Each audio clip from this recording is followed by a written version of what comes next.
नमस्कार बंधुरा प्रवासी पाकशाला और लाइफस्टाइल चैनले सबाइके स्वागत। आज के तैरी करछि सम्पूर्ण निरामिष भोगेर बाँधाकपि। साधारणत घरे जे बाँधाकपिटा तैरी करा हय तार थेके भोगेर बाँधाकपिटा किन्तु अनेकटा बेशी सुस्वादु हये थाके। चलुन देखे निन आजकेर भोगेर बाँधाकपिर रेसिपि। सबार प्रथमे आमि एकटा बाँधाकपि निये नियेछि।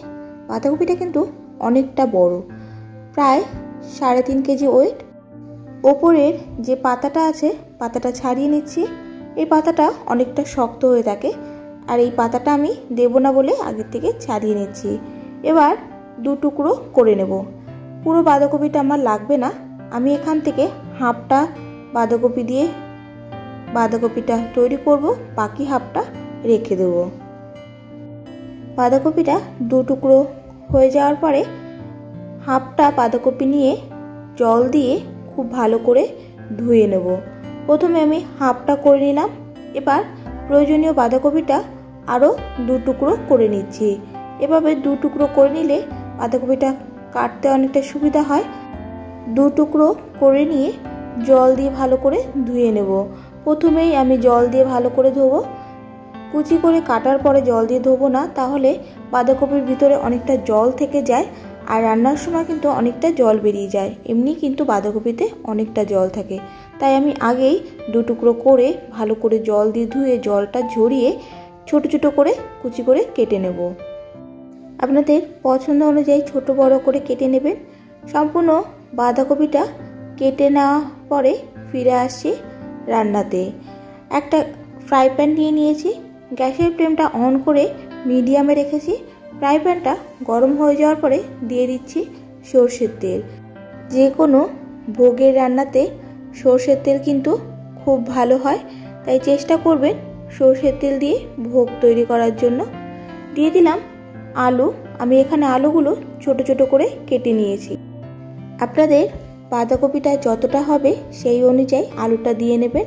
আমি এখানে 3.5 কেজির বাঁধাকপিটার হাফটা নিয়েছি, মানে 1.5 কেজি মতো বাঁধাকপি নিয়েছি।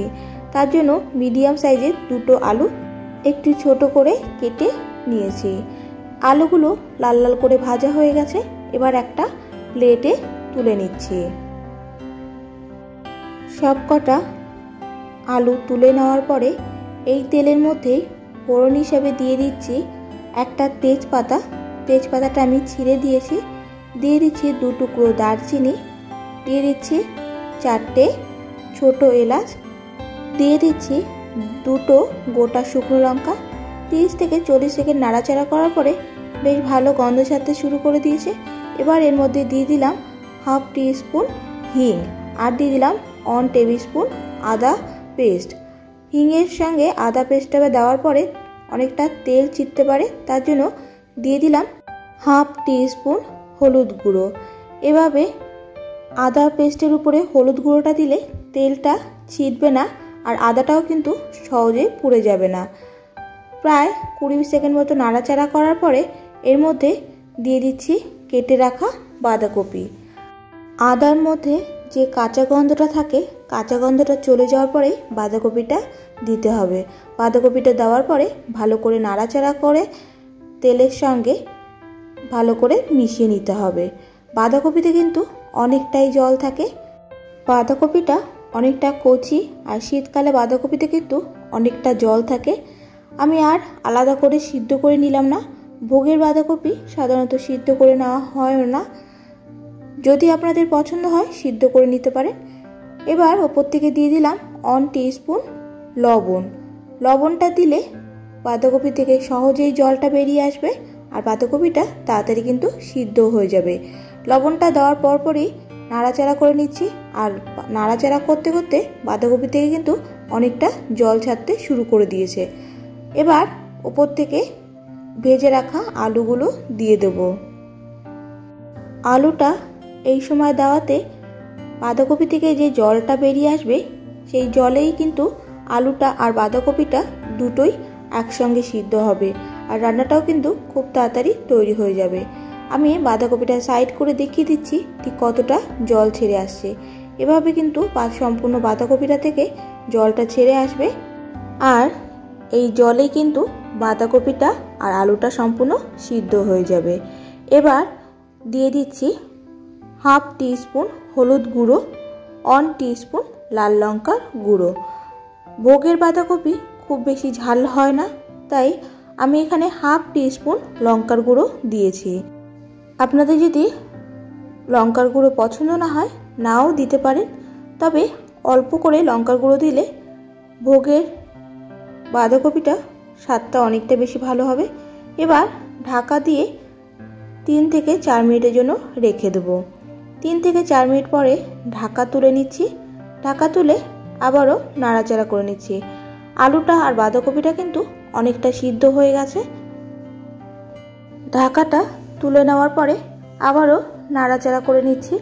বাঁধাকপি আলুটা অনেকটাই সিদ্ধ হয়ে গেছে।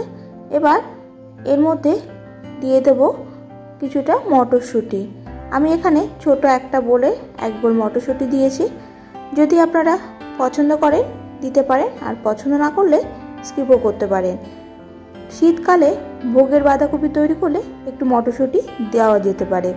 অনেকে ভোগের বাঁধাকপি তৈরি করতে টমেটো দেয় না, আমিও দেইনি। যদি আপনাদের পছন্দ হয়ে থাকে বা আপনারা দিয়ে থাকেন, অবশ্যই বাঁধাকপিতে টমেটো দেবেন। দিয়ে দিলাম 4টে চেরা কাঁচা লঙ্কা। কাঁচা লঙ্কাটা দিয়ে ভালো করে নাড়াচাড়া করে মিশিয়ে নিচ্ছি। পরের দিকে এভাবে কাঁচা লঙ্কাটা দিলে কাঁচা লঙ্কার ফ্লেভারটা খুব ভালো আসে। একটা আলু ভেঙে দেখিয়ে দিলাম আলুটা কতটা সিদ্ধ হয়েছে। সবকটা আলু কিন্তু খুব ভালো মতো সিদ্ধ হয়ে গেছে। আর আলুগুলো কিন্তু আমি ভেঙে দেবো না, গোটাই রাখবো। দিয়ে দিলাম হাফ টিস্পুন চিনি। চিনিটা দিয়ে নাড়াচাড়া করে মিশিয়ে দিচ্ছি। ভোগ রান্নাতে বা যে কোনো নিরামিষ রান্নাতে একটু চিনি দিলে রান্নার কিন্তু স্বাদটা অনেকটা বেশি ভালো হয়। নাড়াচাড়া করে মিশিয়ে নিয়েছি। এবার ওপর থেকে দিয়ে দেব হাফ টিস্পুন গরম মশলা গুঁড়ো। আমি এখানে শাহি গরম মশলা গুঁড়ো দিয়েছি। যে কোনো গরম মশলা এখানে দিতে পারেন। অনেকে ভাজা মশলা দিতে পছন্দ করে, ভাজা মশলাও দিতে পারেন। দিয়ে দিলাম 1 টিস্পুন ঘি। সব শেষে ঘিটা দিয়ে গ্যাসের ফ্লেমটা অফ করে দিলাম। আর 5 থেকে 6 মিনিটের জন্য এরকম করে এক জায়গা করে রেখে দিলাম। রেডি হয়ে গেছে ভোগের বাঁধাকপি। আজকের রেসিপি কেমন লাগলো অবশ্যই জানাবেন। আর রেসিপি ভালো লেগে থাকলে চ্যানেলটা সাবস্ক্রাইব করবেন, পাশে থাকা বেল আইকনটি প্রেস করবেন। রান্নার নতুন নতুন নোটিফিকেশন সবার আগে আপনাদের কাছে পৌঁছে যাবে। নতুন কোনো রান্নার রেসিপি দেখার জন্য বা পাওয়ার জন্য অবশ্যই আমাকে কমেন্টস করবেন। চেষ্টা করব আপনাদের সঙ্গে শেয়ার করার জন্য। সবাই ভালো থাকবেন, সুস্থ থাকবেন।